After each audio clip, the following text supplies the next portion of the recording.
trucker back for a second. I think it's been a little over a week since I made a video. Right now I'm in Kansas,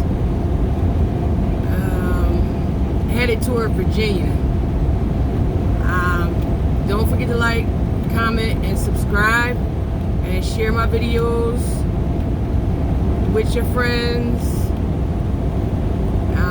What I do here on this channel is I talk about my experience with learning about the trucking industry. Like I said before, I'm fairly new out here and I'm still learning everything.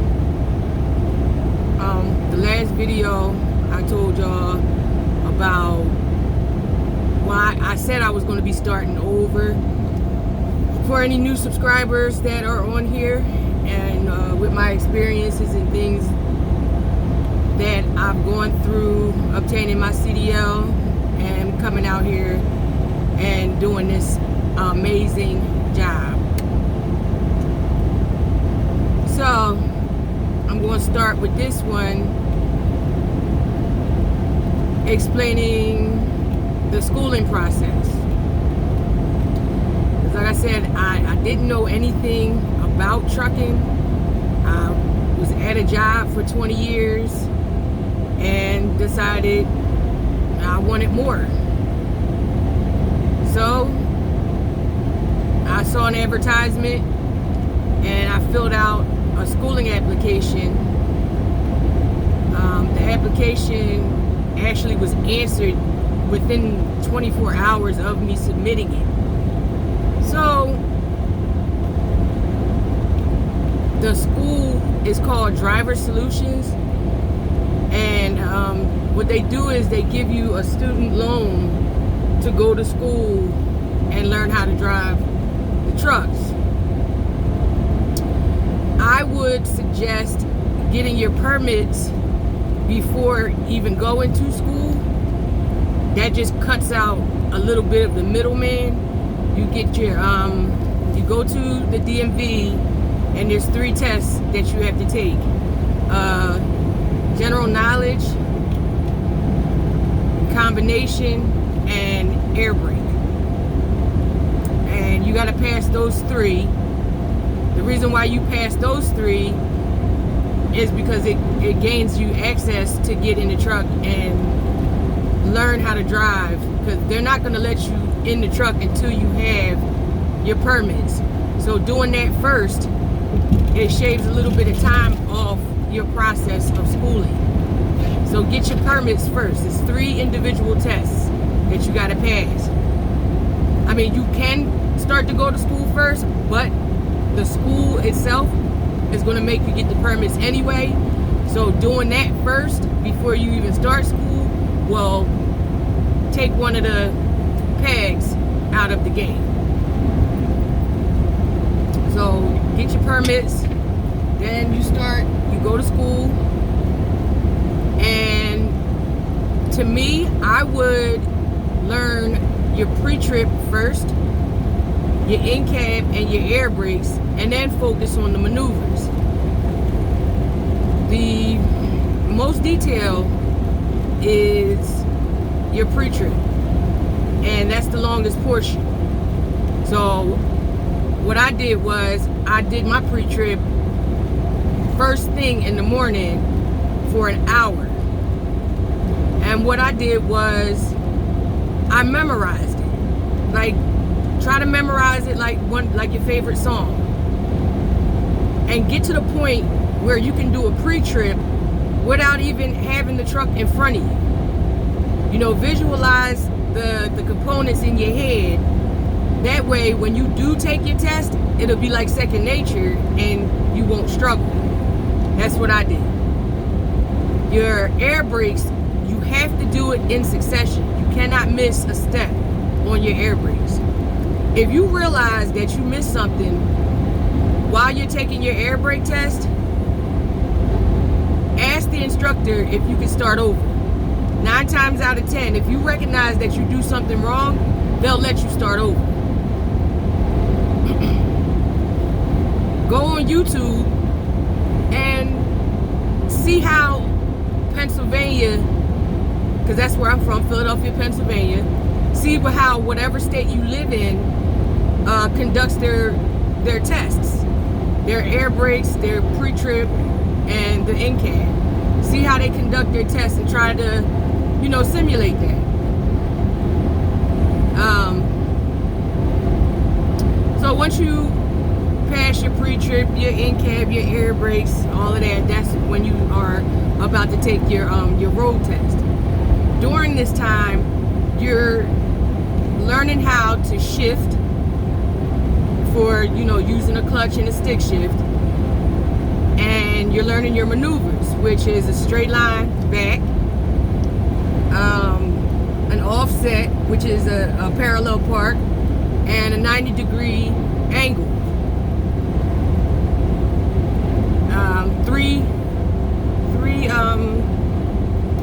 maneuvers you'll learn. Some places only do 2, but Philadelphia does 3. That's straight line, alley dock, and parallel park. So you learn those, and I think there's 10 tests. It's the 3 permits, it's the 3 maneuvers,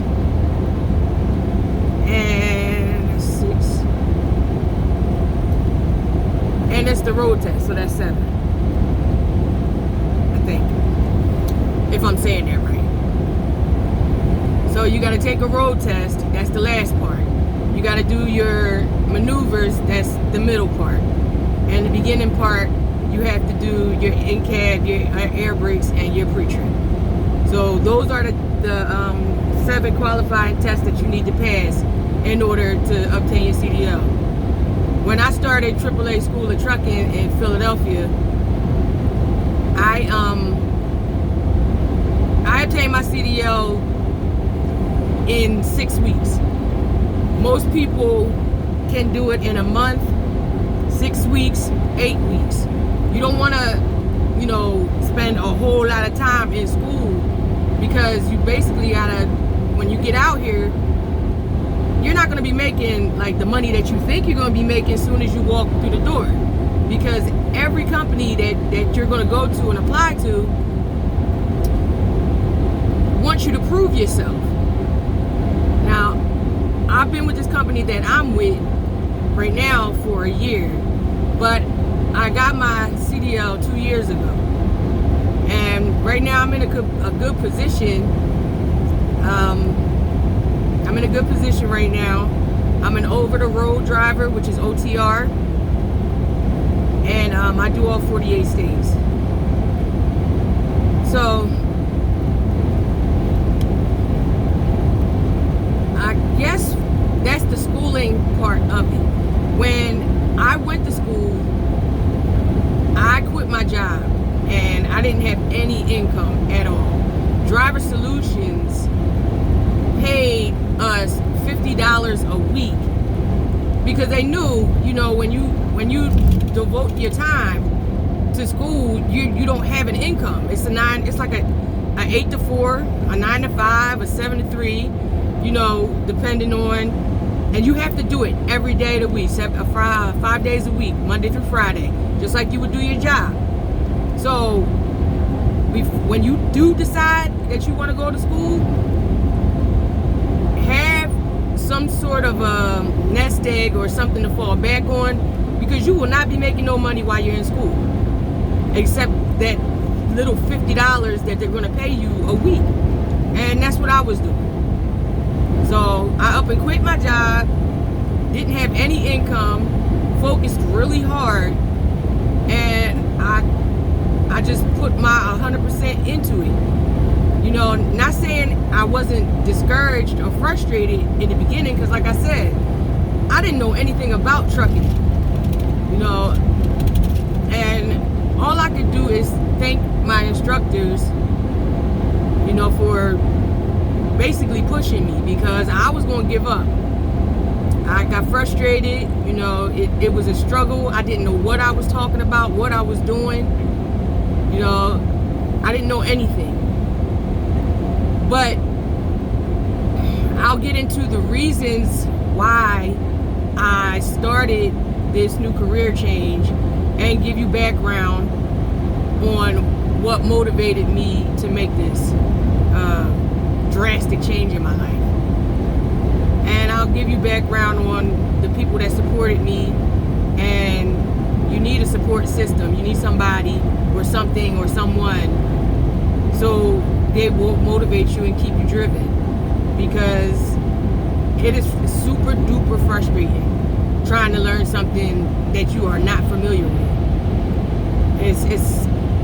It's very difficult, and it takes a certain type of person to do this job.